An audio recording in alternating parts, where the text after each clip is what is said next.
Google recently came out with a core update, which is now rolled out in August, really content focused. Google's also got AI search results now at the top of search, which is crazy. And if you roll through that and you click on that, each of the links is to a piece of content. And I've been experimenting with this. I've been searching for topics that law firms would write about, and law firm content is at the top of the page. So one of the things that's interesting to me is there's a little bit of a push and pull here, because a lot of lawyers I talk to, they're like, oh, AI is great. I can start drafting content for my website using AI.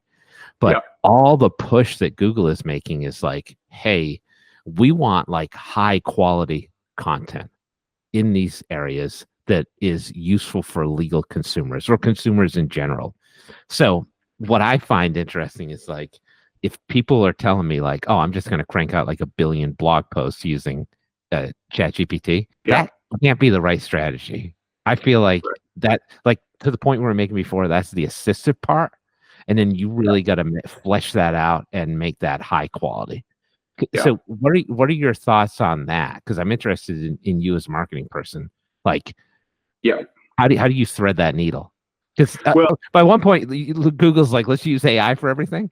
But then they're like, oh, we need high quality content that AI is not going to necessarily produce without the right prompting on its own.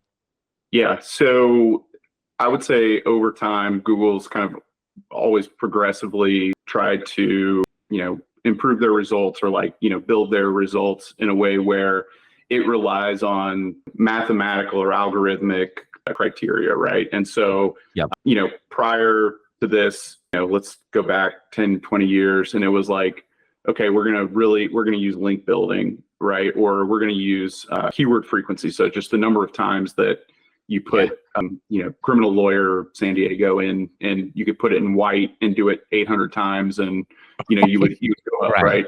And so they have kind of these imperfect measurements or like signals that they use to kind of understand if in fact this is quality, right? And so I think the thing that people get often wrong is, I still hear people are like, well, I know you're the marketing guy, you're going to go put the right keywords in, and like, and that's a part of it. But I think you'll see moving forward that, they're looking more holistically at the business, basically things that you can't kind of fake by one signal, right? And so one signal for me would be like, starting a website up, writing 1,000 articles. Like we've done stuff like that to test it, not necessarily in legal, but, and what happens is, if you don't have a Facebook presence, if you don't have, these other things that kind of give you the trappings of a real, business, right? Someone that,